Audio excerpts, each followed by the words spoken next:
In December 2024, my 3-year-old was sitting on my lap in our own home, the home I built from scratch, shaking and screaming, begging me with her eyes to save us, while a man held a knife in a room with no escape. When he grabbed me, she screamed at him.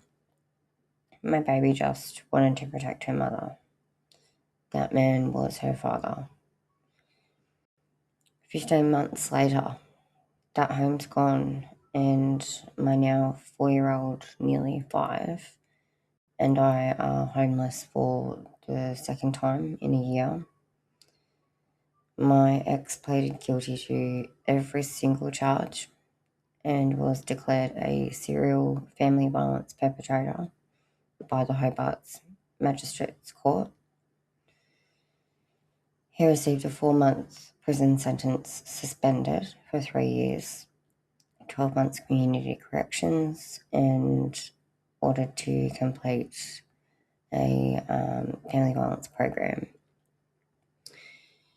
Family violence order was issued to protect myself and my daughter.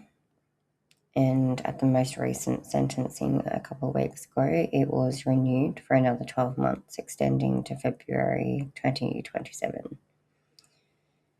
It's also worth noting that before my case, he had already been through the court system in a previous relationship and completed a court-ordered behaviour program. I knew he had done that program, but I had absolutely no idea about the abuse behind it. The explanation I was given at the time and ignorantly believed was that it related purely to an assault charge involving an incident with his ex-partner's dad. I only learnt the full history when it was outlined in court at his first sentencing hearing in July last year. That's when the magistrate explained the background and why he was formally declaring him as a serial family violence perpetrator, because this was not an isolated incident. Since December 2024, more and more information about his past behaviour has continued to come to light, things I had no idea about when I met him. Never would have pursued a relationship with anything like that if I had known any of that. And the damage doesn't stop when the court case ends. My daughter now lives with lifelong trauma from what she witnessed, as do I. She's in family violence therapy every single week for at least 6 to 8 months, just trying to help her process what happened and give her a chance at a normal life. Even then, more than a year later, more and more disclosures are still coming out through that therapy. I guess I had hoped, because she was only 3 when we escaped, that it would be early enough to save her from the worst of it. But what I've since learned is that trauma often begins surfacing most strongly in children around the ages of 4 and 5, which is exactly where she is now. So instead of things getting easier, they are getting harder. I am constantly bruised and battered by my own child, mirroring the violence that she witnessed. I now have flashbacks and severe CPTSD every time I am attacked by my own child. They say it's because I'm a safe parent, and the safe parent becomes the place where all the trauma comes out. And while I may be her safe person, I've never felt less safe or more alone in my life.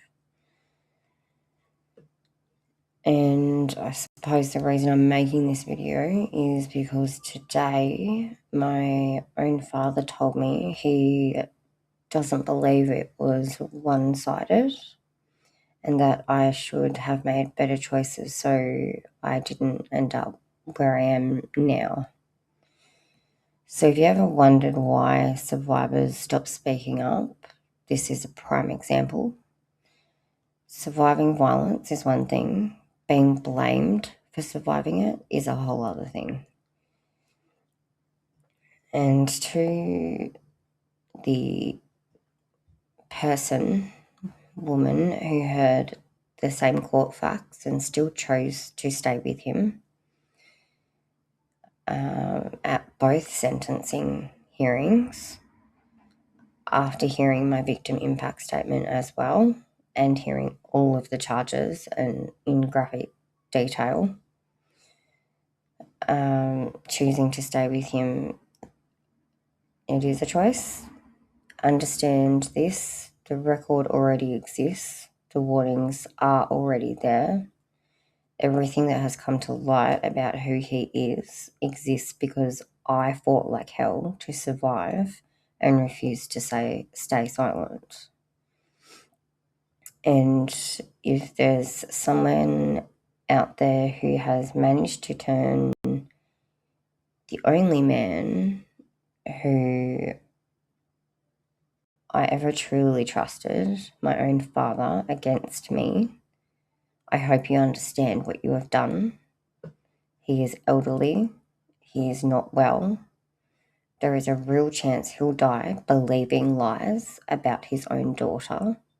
And that is something I now have to live with for the rest of my life as a sentence on top of everything else I'm dealing with. The truth has a way of catching up eventually. It always does. I mean, it's been there the whole time, despite people refusing to see it, being blind to it, being ignorant to it, backing up a known abuser, all of it. Truth always comes out, unfortunately, in the worst possible way. And whoever has gotten to my family, the only family, blood family I had left, while you think you might have won the battle, trust me, you've not won the war. The fight against family violence is growing stronger every day. You've already done the damage you needed to do. I now live knowing my father believes lies about me and knowing my mum would be absolutely disgusted by what is happening right now. You really, truly, honestly can't hurt me more than that. So congratulations. This is what winning looks like for you. You win.